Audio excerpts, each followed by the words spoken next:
तो बांग्लादेश के बारे में अच्छा सोचता भाई, हमारा पड़ोसी भी है, भाई भी है, और हम दुआ गो है उसके लिए कि अल्लाह उसके अमन कायम रखो और आइंदा के लिए अच्छी प्रेसिडेंट अच्छी होगा तो अच्छा होगा ইনশাআল্লাহ। না এই জন্য তো লোকজন বলে যে কালাভুনা অনেক মজা হয়। আমি বলি আমার তো মজা লাগে না, আমি তো আসল যে কালাভুনা টাইপের ওটা তো খাই নাই এর আগে। উমরা অথবা হজ পালন করার জন্য সব সময় মুসলিমদের ভিড় লেগে থাকে এই জেদ্দা শহরে। সরাসরি মক্কায় কোনো এয়ারপোর্ট না থাকায় এবং সেখান দিয়ে প্লেন চলাচল করা নিষিদ্ধ হওয়ায় সমস্ত মুসলিম যাত্রীগণ প্রথমেই নামেন এই জেদ্দা শহরে এবং সেখান থেকে হজ অথবা ওমরা পালন করতে চলে যান মক্কা নগরীতে। আজকে খুব অল্প সময়ের জন্য হলেও এই জেদ্দা শহরে ঘোরাঘুরি করব এবং এই জেদ্দাতে আমাদের বাংলাদেশি যে ভাই বোনেরা আছেন তাদের বিভিন্ন ব্যবসা প্রতিষ্ঠান এবং একটি খুবই মজার হোটেলে খাওয়া দাওয়া করবো এবং আপনাদেরকে দেখাবো। জেদ্দা হলো সৌদি আরবের পশ্চিমাঞ্চলের লোহিত সাগরের তীরে অবস্থিত তিহামা অঞ্চলের একটি গুরুত্বপূর্ণ শহর। এটি মক্কা প্রদেশের সর্ববৃহৎ ও সৌদি আরবের দ্বিতীয় বৃহত্তম শহর, যার জনসংখ্যা 43 লক্ষ। জেদ্দা হলো মুসলিম উম্মার জন্য পবিত্রতম নগরী, মক্কার প্রধান প্রবেশদ্বার। প্রত্যেক সক্ষম মুসলিমকে জীবনে অন্তত একবার মক্কায় হজ পালন করতে যেতে হয়। মুসলিমদের জন্য দ্বিতীয় পবিত্রতম নগরী হল মদিনা। জেদ্দা মদিনা শহরেরও অন্যতম প্রবেশদ্বার। জেদ্দায় প্রথম সকালটা শুরু হয়েছিল বেশ আনন্দের সাথেই, যদিও খুব বেশি ক্ষুধার্ত ছিলাম না। রাতে এসে খুব ভালো একটা ঘুম হয়েছে, তবুও যেহেতু হোটেলে কমপ্লিমেন্টারি বুফে ব্রেকফাস্ট রয়েছে চলে গেলাম ব্রেকফাস্ট করতে। ব্রেকফাস্টে গিয়ে দেখলাম যে এখানে বাঙালিদের জন্য খুবই পারফেক্ট একটা ব্রেকফাস্টের আয়োজন করা হয়েছে। ফাউল মেদামে থেকে শুরু করে চিকেন কষা, চানা ডাল, পরোটা এসব তো ছিলই, সাথে সালাদ আর হামুস তো অবশ্যই থাকবে আপনি সৌদিতে যদি কোনো হোটেলে খেতে যান। পাশাপাশি জুস, ওদিকে ডিম ছিল, আর এক আপনার ব্রেড এবং বাটার, জ্যাম, জেলি এগুলো তো থাকবেই। আমাদের এখানে যিনি শেফ ছিলেন তিনি একজন বাঙালি ছিলেন। আমি তাকে বললাম আমাকে একটা সানি সাইড আপ দিতে। সানি সাইড আপ যারা খান তাদের একটা মজার বিষয় খেয়াল করবেন যে সানি সাইড আপ খেতে গেলেই কুসুমটা ভেঙে চুরে একদম মাখামাখি হয়ে যায়, তখন খেতে খুব একটা কমফোর্টেবল ফিল হয় না এবং দেখতেও ভালো লাগে না। আজকে আমি আপনাদেরকে দেখাবো এই সানি সাইড আপ আপনারা কিভাবে ডিমের কুসুমটা না ভেঙে খেতে পারেন। জেদ্দা শহরটাকে দেখলে আমার অনেকটা ঢাকার মতোই মনে হয়। মানুষজন এখানে বাংলাদেশি এত বেশি যে আপনি যেখানেই যাবেন কোনো না কোনো বাংলাদেশি মানুষকে খুঁজে পাবেন। মোটামুটি বাংলায় কথা বলে আপনি পুরো জেদ্দা শহর নির্দ্বিধায় ঘুরতে পারবেন। কিছু পাকিস্তানি এবং কিছু ভারতীয় লোকজন এখানে কাজ করে। ঠিক একইভাবে আজকে ট্যাক্সিতে উঠেই পাকিস্তানি এক ভাইয়ের সাথে পরিচয় হয়ে গেল, শুনলাম তার থেকে কিছু কথা। फिर बोलता है कि हमको ऐसा जाना है इधर और पाकिस्तान थोड़ा कंजूस भी ज्यादा है इंडिया वाला। इधर वो पाकिस्तानी उनका हिसाब खाना किधर मिलता है? केरला, वो केरला बहुत कंजूस है। मेरे को पता, मैंने एयरपोर्ट पे काम किया ना, मेरे को सब कंट्री वालों को पता है कि जो जिसमें सखावत है, जिसमें सखावत नहीं है। हमारे देश से अभी ना बहुत लोग जा रहे हैं आपके वहाँ पाकिस्तान में घूमने। अभी तो दोस्ती हो गया ना। हाँ, ऐसा नहीं है, दोस्ती पहले से ही था, पहले से था वो पॉलिटिक्स के वजह से। हाँ बस वही है ना। आपका डॉक्टर यूनुस आएगा तो अच्छा होगा और हमारा इमरान खान निकलेगा तो अच्छा होगा। उनका अभी क्या हाल है, जेल में? बस जेल में है वो बेचारा, अभी फंसा हुआ है बस। आप बांग्लादेश के बारे में कुछ बोलना चाहेंगे ये मेरे ब्लॉग में? हम तो बांग्लादेश के बारे में अच्छा सोचता भाई, हमारा पड़ोसी भी है, भाई भी है, और हम दुआ गो है उसके लिए कि अल्लाह उसके अमन कायम रखो और आइंदा के लिए अच्छी प्रेसिडेंट अच्छी होगा तो अच्छा होगा इंशाल्लाह। इंशाल्लाह। यूट्यूब में वो वीडियो देखा ना, वो आपका जो खाना है मुंह में स्वाद आ जाता है वीडियो देख के ही। हाँ ना, तो मैं जरूर जाना चाहूंगा। पेशावर में जो आपने नाम सुना होगा या नहीं, नमक मंडी बोलता है, उसमें बकरी का गोश्त पकाता है, बहुत दूर दूर से लोग आता है। দেখেন আমরা হচ্ছে বালাদ যাচ্ছি, তো বালাদ যাওয়ার পথে আমাদের একজন পাকিস্তানি ভাই ওনার গাড়িতেই যাচ্ছি। তো আমি এখনো পর্যন্ত মিডল ইস্টে স্পেশালি যত পাকিস্তানি ভাই ব্রাদারের গাড়িতে উঠেছি বা তাদের সাথে কথা বলেছি তারা সবসময় ভালোই বলেছে, যেটা আমাদের অন্য একটা দেশের সাথে একদমই মিলে না।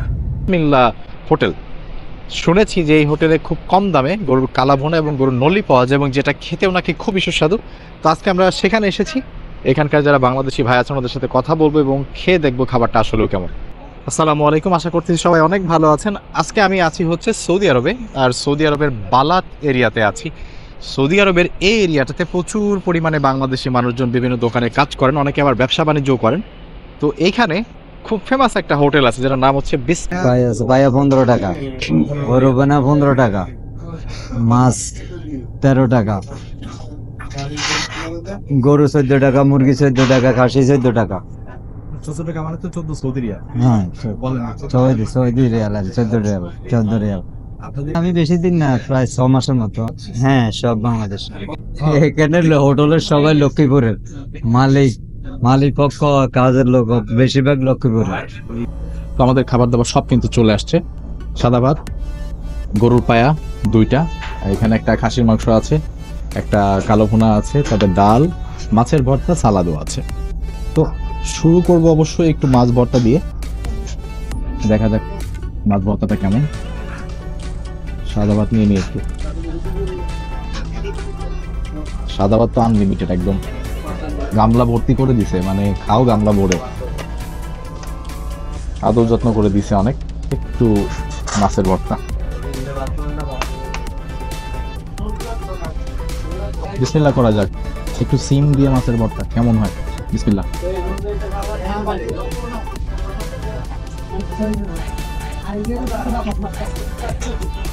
এটা খুব যে বেশি টেস্টি তা না, সিমের পরিমাণটা একটু বেশি মাছের থেকে।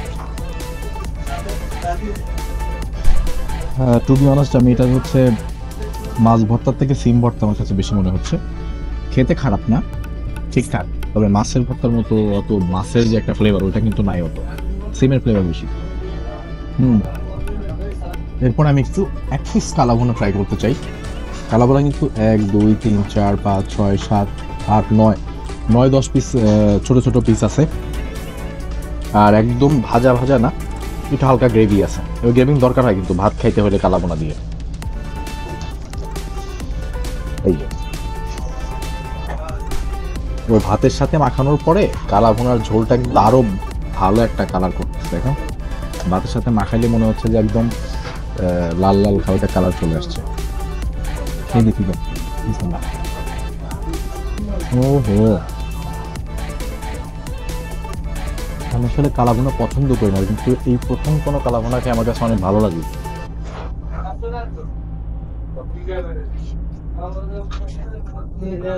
ভাই আমি জানি না যে অথেন্টিক কালাভুনা কিনা বা এইসব কিছু আমার একটু দেখার দরকার নাই। কালাভুনা আমি দেশ থেকে যতবার খাইছি আমার কাছে পোড়া পোড়া স্মেলের কারণে আমি পছন্দই করতাম না।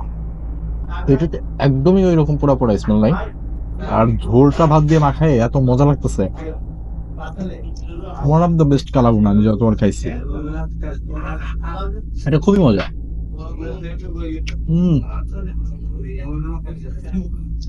এখানকার কালাভুনাটা মাস্ট ট্রাই। হালকা গ্রেভি থাকবে, গ্রেভি দিয়ে ভাত দিয়ে খাবেন, অনেক মজা পাবেন এটা। এই জন্য তো লোকজন বলে যে কালাভুনা অনেক মজা হয়। আমি বলি আমার তো মজা লাগে না, আমি তো আসল যে কালাভুনা টাইপের ওটা তো খাই নাই এর আগে, এইবার খাইলাম।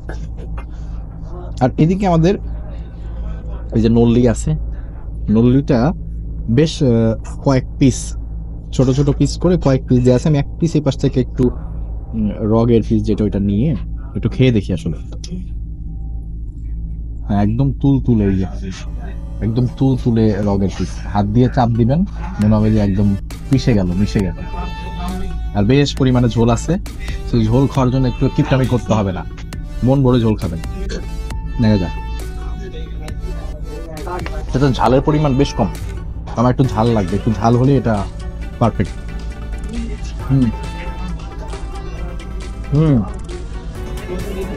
ঝোলটাতে আপনি অন্যান্য মশলা ফ্লেভার পাওয়ার আগে যে ফ্লেভারটা পাবেন সেটা হচ্ছে আদার একটা ফ্লেভার আছে, এই সব ফ্লেভার থেকে ওটা বেশি স্ট্রং। একটা জিনিসই বাকি আছে, এটা হচ্ছে এদের খাসির যে ভুনাটা। এখানেও আমি পিস আপনাদেরকে নিয়ে দেখাই যে আসলে কেমন। এই ছোট এক পিস, ছোট ছোট পিস করে ওনারা রান্না করে এখানে। এতে 2টা সুবিধা, বেশ কয়েক পিস দেওয়া যায় আর রান্নাও তাড়াতাড়ি করা যায়, সেদ্ধ তাড়াতাড়ি হয়। এটা তো লাল ভুনা টাইপের ঝোল, দেখি কেমন। এটা অ্যাজ ইউজুয়াল ঝোল, মানে কালাভুনাটাকে যেরকম আমি একদম অভিভূত হয়ে গেছি যে অনেক মজা, এটা অতটা না, নর্মাল। এতে খারাপ না, তবে অনেক বেশি মজা। এখানকার কালাভুনাটা বেস্ট। দেশের মাটিতে বসে দেশি খাবারের স্বাদ যখন নেবেন অনেকদিন পরে, রান্না একটু কম ভালো হলেও ভালো লাগবে। কিন্তু আমি এখানকার বলবো, এখানকার কালাভুনাটা দুর্দান্ত। একবার এসে ওটা দিয়ে খেয়ে দেখবেন। আর সাথে যদি কিছু ট্রাই করতে চান, আপনারা গরুর নলিটা ট্রাই করতে পারেন। এটা একটা আলাদা ফ্লেভারের, জিঞ্জার দিয়ে একটা আলাদা ফ্লেভার তৈরি করছে। এটা অনেকের ভালো লাগবে, অনেকের হয়তো লাগবে না, কিন্তু আমি রেকমেন্ড করবো যে কালাভুনার সাথে নলিটা একবার ট্রাই করে দেখতে পারেন। কালাভুনাটা আসলে এত ভালো। আমি এতদিন কালাভুনা বলতাম যে কালাভুনা মানুষ কেন খায়, হ্যাঁ, আমার আইডিয়া ছিল না যে কালাভুনা এইভাবে রান্না করে। আমরা তো আমাদের দেশে যে পোড়া পোড়া রান্না করে ওই পোড়া পোড়াই মনে হয়, কিন্তু আসলে তো না, আসলে তো এটা মজা অনেক। এখানে বাংলাদেশি, ফিলিপিনি, ইন্দোনেশিয়া এবং ইউরোপিয়ান কাস্টমারও আসে, আর সৌদি কাস্টমারও আসে। সবাই খাবারটা পছন্দের খাবার। আমাদের বাঙালি খাবারটা অনেক বেস্ট হয় আর কি। হ্যাঁ, সৌদিরা ওনারা অনেক পছন্দ করে বাংলা খাবারটা। এবং কি সুদানি যারা আছে, অনেক সুদানিরাও আসে এখানে। এটা আপনার সকাল 6টা থেকে রাতের 1টা পর্যন্ত খোলা থাকে। আছে আলহামদুলিল্লাহ ভালোই। আর বাইরের পরিস্থিতি বলা যায় না, বাইরের কাজের অনেক সংকট। এখানে তো আছে সবাই অনেক ভালোই আছে আলহামদুলিল্লাহ, আমরা অনেক ভালো আছি। আমাদের ঠিকানা হচ্ছে আপনার জেদ্দা আল বালাদ, বিসমিল্লাহ হোটেল, নুরু মার্কেটের সামনে। এটা বললে সবাই চিনে দেবে। ইনশাল্লাহ সবাই আসবেন আমাদের হোটেলে, খাবার দাবার করবেন। সবার জন্য আমন্ত্রণ আছে, আর শুভকামনা রইল সবার জন্য। ভিডিওটা এই পর্যন্ত দেখার জন্য আপনাদের অসংখ্য ধন্যবাদ। পরবর্তী কোন একটা ভিডিওতে আবারও দেখা হবে। সবাই ভালো থাকবেন। আল্লাহ হাফেজ। আসসালামু আলাইকুম। ভাই পুরানো ওই জীবন দেশে শেষ করে ফেলাইছি, কিন্তু পয়সা করি কিছু দেশে মার গেছিলাম, পরে আবার আইছি। কত বছর হবে? অনেক বছর, 20 বছরের উপরে প্রায়। 20 বছর ধরে এই দেশে? উপরে আর উপরে। ওরে বাবা।